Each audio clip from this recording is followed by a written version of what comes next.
वो जीव धीरे धीरे हार्निया की ओर बढ़ने लगता है। तभी इरेन को कुछ महसूस होता है। वो देखता है कि जिस रस्सी से उन्हें बांधा गया था वो रस्सी एकदम से ही ढीली बंधी हुई थी। वहां से हाथ छुड़ाना ज्यादा मुश्किल काम नहीं था। अगले ही पल इरेन वहां से अपने हाथ छुड़ा लेता है। लेकिन इरेन ने अपने हाथ तो छुड़ा लिए थे, लेकिन उसे अब क्या करना है ये सूझ ही नहीं रहा था। और यहां वो जीव हार्निया की ओर बढ़ रहा था। तभी इरेन को वहां एक नुकीला पत्थर दिखता है। इरेन जल्दी से वो पत्थर उठा लेता है और उस जीव के सर में निशाना लगाकर फेंक देता है। लेकिन वो पत्थर उस जीव के सर के आर पार चला जाता है। उसे कोई फर्क ही नहीं पड़ता है, मानो वो कोई आत्मा हो। आगे जैसी ही उस जीव की नजर इरेन पर पड़ती है, वो कुछ मन ही मन में कुछ मंत्र बोलता है। मंत्र के प्रभाव से इरेन का शरीर हवा में उड़ने लगता है। फिर वो जीव अपना हाथ सील की ओर घुमा देता है और अगले ही पल इरेन तेजी से सील से जाके टकरा जाता है। इसमें इरेन को ज्यादा दर्द तो नहीं हुआ था, लेकिन सील जरूर टूट गया था। अगले ही पल वो जीव फिर से हार्निया की ओर बढ़ने लगता है। हार्निया को अब समझ आ चुका था कि उसके साथ क्या होने वाला है। हार्निया मदद के लिए जोर जोर से चिल्लाए जा रही थी। उसका रो रो के बुरा हाल हो गया था, लेकिन इरेन से यह देखा नहीं जाता है। उसे बिल्कुल भी मंजूर नहीं था कि उसके आंखों के सामने किसी लड़की के साथ गलत हो। वो फिर से उठता है और तेजी से उस जीव की तरफ दौड़ने लगता है। इरेन जैसे ही उसके सामने जाता है, फिर उस जीव को एक मुक्का मारने ही वाला होता है कि तभी वो जीव फिर से कुछ मंत्र बड़बड़ाता है और फिर से वही होता है। इरेन का शरीर हवा में उड़ने लगता है और सील से जाकर टकरा जाता है। अगले ही पल वो जीव फिर से हार्निया की ओर बढ़ने लगता है और अब वो हार्निया के बेहद करीब ही आ चुका था। वो अपने हाथ हार्निया के चेहरे पे फेरने लगता है कि तभी पीछे से एक सफेद रोशनी बड़ी ही तेजी से उस जीव के शरीर से आकर टकरा जाती है। उस वार से वो जीव थोड़ी दूरी पर जाके गिर जाता है। जैसे ही हार्निया आगे देखती है तो उसे लगता है कि ये वही बूढ़ा आदमी है जो पहले इरेन से मिला था। इरेन को भी ऐसा ही लगता है, लेकिन जब वो ध्यान से देखता है तो वो देखता है कि वो आदमी बूढ़ा तो बिल्कुल नहीं लग रहा था।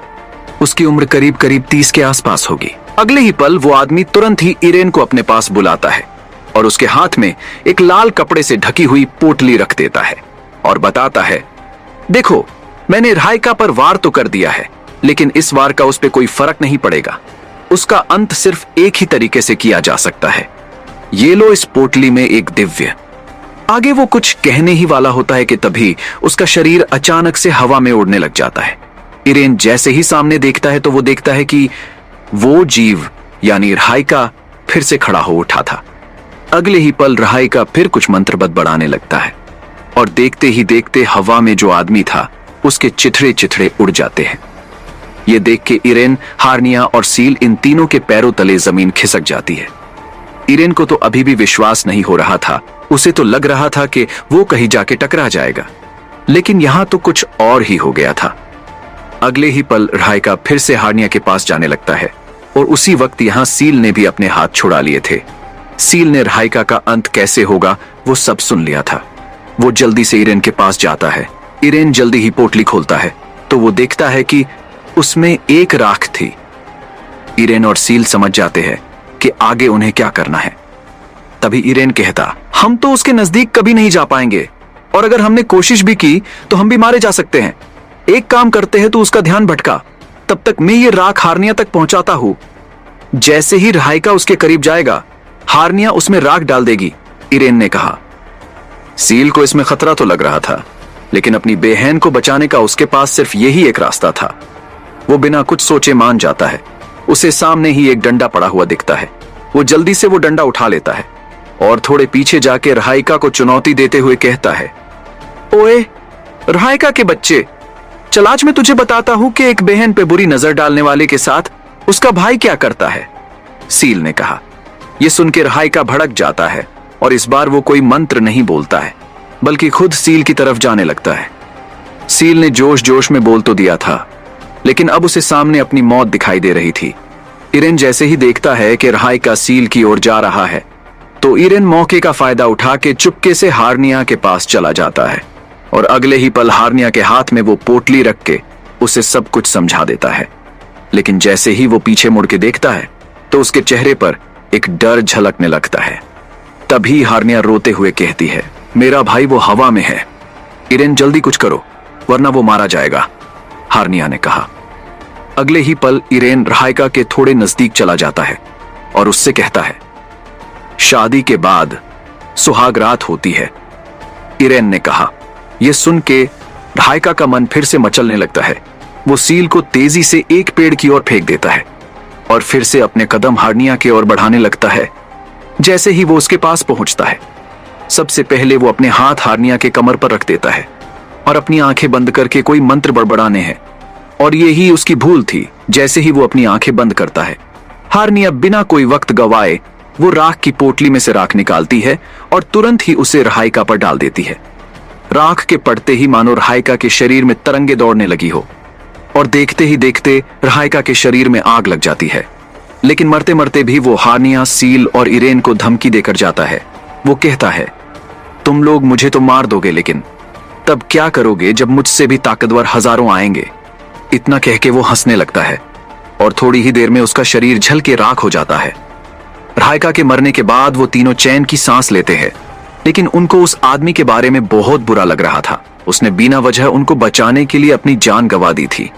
लेकिन वो कर भी क्या सकते थे? उनके पास थोड़ी कोई जादुई शक्ति थी। थोड़ी देर तो वो ही शांत रहते हैं, फिर थोड़ी देर बाद सील कुछ कहता है। अब क्या करना है?